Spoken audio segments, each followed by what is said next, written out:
क्या 2030 तक पेट्रोल और डीजल कार्स सड़कों से गायब हो जाएंगे या फिर 2050 तक भी हम पेट्रोल पंप पर लाइन में खड़े रहेंगे? ईवीज इतने फास्ट ग्रो कर रहे हैं, लेकिन क्या ये सच में पेट्रोल कार्स को पूरे रिप्लेस कर देंगे? और सबसे बड़ा सवाल, चार्जिंग स्टेशंस की कमी, बैटरी का कॉस्ट और लोगों की सोच, ये सब कब तक बदलेगा? हेलो दोस्तों, आज हम एक बहुत ही इंटरेस्टिंग सवाल पर बात करेंगे। कब तक ईवीज या कहें इलेक्ट्रिक व्हीकल्स पूरी तरह से पेट्रोल और डीजल गाड़ियों की जगह ले लेंगे? हाल में टेस्ला को इंडिया में एंट्री मिल गया, मतलब टेस्ला एशियन मार्केट में आ रहा है। चाइनीज़ BYD कंपनी भी तेज़ी से ग्रो कर रही है। आज ईवी कार्स की डिमांड बढ़ते जा रही है, जो पहले नहीं था, आज से सिर्फ 5 साल पहले। तो क्या इस रेट से डिमांड का बढ़ना हमें हिंट देता है कि हम भी तैयार हो जाएं ईवी को अपनाने में, या अपने पुराने कार में फ़िलहाल लोग ट्रैवल डिस्टेंस का मज़ा लें? आइए देखते हैं इस वीडियो में इन सारे सवालों का जवाब। दुनिया के कई बड़े देशों ने फॉसिल फ्यूल गाड़ियों को धीरे धीरे रिटायर करने का प्लान बनाया है। कैलिफोर्निया ने 2035 तक स्टेट में हर नई कार या ट्रक को 100% ज़ीरो इमिशन करने का एग्जीक्यूटिव ऑर्डर जारी किया है। यूरोपियन यूनियन ने भी डिसाइड किया है कि 2035 से स्टार्टिंग सभी नए कार्स को CO2 इमिट नहीं करना चाहिए। यूके भी पीछे नहीं है, उसने भी कहा है कि 2030 के बाद पेट्रोल और डीजल कार्स के नए सेल्स बंद करने और 2035 तक हर नई गाड़ी को ज़ीरो इमिशन बनाने पर काम कर रहा है। भारत सरकार ने भी 2030 तक अपने व्हीकल फ्लीट का 30% इलेक्ट्रिक करने का टारगेट रखा है। ध्यान रहे, ये सब टारगेट सिर्फ नई गाड़ियों के लिए हैं। पुरानी IC मतलब internal combustion engine cars road पर कुछ और समय तक चलती रहेंगी। आज के समय ग्लोबल ईवी सेल्स तेज़ी से बढ़ रहे हैं। IEA के मुताबिक 2024 में दुनिया भर में 17 मिलियन से ज़्यादा इलेक्ट्रिक कार्स बिक चुकी हैं, जो नए कार्स की सेल्स में 20% के आसपास शेयर है। 2025 में ये 22 मिलियन तक पहुंचने का फोरकास्ट है। हालांकि इंडिया अभी ईवी एडॉप्शन में पीछे है, लेकिन प्रोग्रेस हो रही है। इकोनॉमिक टाइम्स के डेटा के हिसाब से 2025 के शुरुआती महीनों में इंडिया में ईवीज़ ने लगभग 4.4% नए कार सेल्स कवर किए। पिछले साल ये सिर्फ 2.5% था। लेकिन इसका मतलब ये है कि आज भी 80 से 90% नए कार्स पेट्रोल या डीजल वाले ही बिक रहे हैं। सीधे लफ्ज़ों में कहें तो मेजॉरिटी व्हीकल्स अभी भी फ्यूल बेस्ड ही चल रहे हैं, यानी पेट्रोल, डीजल या CNG वाले। देखा जाए तो तैयारी पूरी है ईवी को फुली मार्केट में लाने की, लेकिन इसमें काफ़ी चैलेंजेस हैं। जैसे सबसे पहला, चार्जिंग इंफ्रास्ट्रक्चर। सबसे पहला बड़ा चैलेंज चार्जिंग स्टेशंस का।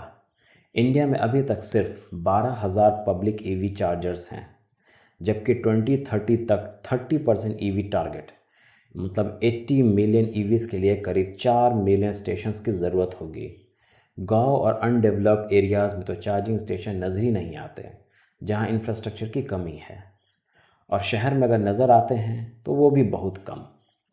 दूसरा, बैटरी टेक्नोलॉजी और कॉस्ट। दूसरा चैलेंज बैटरी कैपेसिटी और उसकी कीमत है।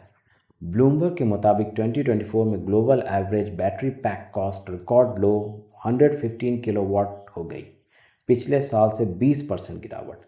लेकिन पेट्रोल कार्स के मुकाबले अभी भी ईवीज़ महंगी ही हैं बहुत सारे मार्केट्स में, सिवाय चाइना के, जहां ईवीज़ अब पेट्रोल और डीजल कार के बराबर है या उससे सस्ती हो चुकी है।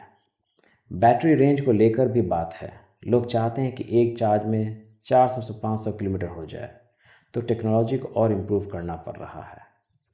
तीसरा, इनिशियल परचेस कॉस्ट। ईवीएस का अपफ्रंट प्राइस अभी भी पेट्रोल कार से ज़्यादा है, जिससे आम बायर में डर रहता है। 35% लोग कहते हैं कि ईवी वही खरीदेंगे जब वो IC वेरिएंट से सस्ती हो जाएगी, मतलब वो पेट्रोल और डीजल कार से सस्ती हो जाएगी। चौथा, बिजली का सोर्सिंग एक और मुद्दा है। ईवीज़ अगर पॉल्यूटिंग पावर से चार्ज हो रहे हैं तो फ़ायदा कम हो जाता है। इंडिया में भी लगभग 77.7% ईवी चार्जिंग के लिए जो इलेक्ट्रिसिटी यूज़ होती है वो फॉसिल फ्यूल यानी कोयले से आती है। मतलब टेल पाइप तो इमिशन ज़ीरो है, पर ओवरऑल CO2 फिर भी निकलती है। जब तक बिजली का मिक्स क्लीन नहीं होता, ईवीज़ का इन्वायरमेंटल इम्पैक्ट लिमिटेड रहेगा। लास्ट लेकिन सबसे अहम मुद्दा कि रीसेल वैल्यू। ईवी कार का रीसेल वैल्यू पेट्रोल और डीजल कार के वैल्यू के कंपैरिजन में कम है काफ़ी, क्योंकि ईवी कार का सारा वैल्यूएशन उसके बैटरी पर डिपेंडेंट है। जितना गाड़ी चलेगी उसका माइलेज कम होगा। और ईवी कार का रेंज भी मौसम के हिसाब से चेंज होता है, जैसे जाड़ा में माइलेज कम और गर्मी में ठीक, जो कि इसे बड़ा अनप्रिडिक्टेबल बना देता है। मतलब कभी ठीक से गेस नहीं कर सकते कि अपने कार का माइलेज अगर मौसम एकाएक ठंडा हो जाए तो कितना होगा। लेकिन सारी चुनौतियों के बावजूद एक क्लीन इन्वायरमेंट और फॉसिल फ्यूल के ख़त्म के ख़तरे से गवर्नमेंट भी इसमें इंटरेस्ट ले रही है। अगर देखा जाए तो गवर्नमेंट ने काफ़ी सारे गवर्नमेंट स्कीम्स निकाले हैं। जैसे इंडिया में ईवी अडॉप्शन बढ़ाने के लिए FAME यानी faster adoption and manufacturing of EVs scheme चल रही है। फेम 2 में गवर्नमेंट ने 10,000 करोड़ एलोकेट किए हैं ईवीज और चार्जिंग इंफ्रास्ट्रक्चर को बढ़ावा देने के लिए। इसमें इलेक्ट्रिक बसेस 2 वाट, 3 वाट, 4 वाट सब कवर हैं। फेम 3 भी प्लान हो रहा है। साथ ही GST रिडक्शन और टैक्स ब्रेक्स भी मिलते हैं। बड़े ब्रांड्स जैसे Tata Motors, Mahindra, Hyundai, NG motor, Tesla, Ford जैसे ब्रांड्स ईवी सेगमेंट में ज़ोरों शोर से इन्वेस्ट कर रहे हैं। रॉयटर्स की एनालिसिस के मुताबिक ऑटोमेकर्स 2030 तक ईवीज और बैटरीज में 515 बिलियन का इन्वेस्टमेंट प्लान कर रहे हैं। इंडिया में टाटा मोटर्स ने अगले 5 साल में 35,000 करोड़ ईवीज पर लगाने का अनाउंसमेंट किया है, ताकि वो ईवी मार्केट में लीडर बने। ऑटोमेटिव जायंट्स भी चाहते हैं कि लोग ईवीज खरीदने के लिए और इन्वॉल्व हो जाएं, इसलिए नए अट्रैक्टिव मॉडल्स ला रहे हैं। जैसे ईवी कार में भी स्पोर्ट्स और लग्जरी कार आ रहे हैं। जैसे example Lucid Air Dream Edition, Mercedes Benz EQS, Lotus Eletre, BMW i5 touring और भी कई सारे। अलग अलग स्टेट ईवी पॉलिसीज़ में चेंजेस ला रहे हैं।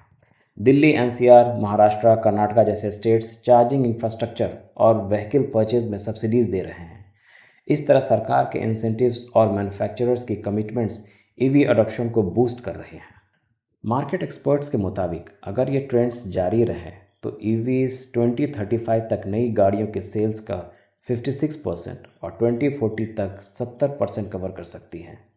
मतलब 2030 के पहले ही ईवीज मेजॉरिटी बिकने लग सकते हैं। फिर भी BNEF का कहना है कि 2040 तक पूरी दुनिया की गाड़ियों का सिर्फ 40% ही इलेक्ट्रिक होगा, बाकी अभी तक फॉसिल कार फ्लीट रहेगी। CO2 इमिशंस टारगेट्स के प्रेशर के चलते प्लान है कि 2050 तक ICE गाड़ियों को फेज आउट कर देना। IEA भी बताता है कि अगर EV ग्रोथ कंटिन्यू हुई तो 2050 तक car emissions net zero path पर आ सकते हैं। ध्यान रहे कि एक पेट्रोल कार 15 से 20 साल चल सकती है, तो जब तक ये पुरानी कार्स रिटायर होती हैं EVs आहिस्ता आहिस्ता ही पूरे गेम लेकर आएगी। ये एक स्लो मल्टी डिकेड प्रोसेस है।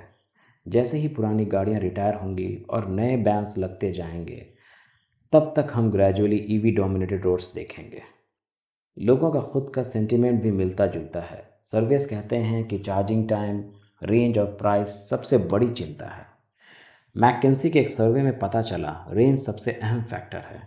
अगर ईवीज 30 से 40 मिनट में फास्ट चार्ज हो जाएं और उनकी रेंज 400 किलोमीटर से ऊपर हो तो लोग ख़रीदने के लिए रेडी हैं, जो कि भी हम देख रहे हैं। हाल में ही चाइना के BYD कंपनी ने फास्ट चार्जिंग में एक महारत हासिल की है।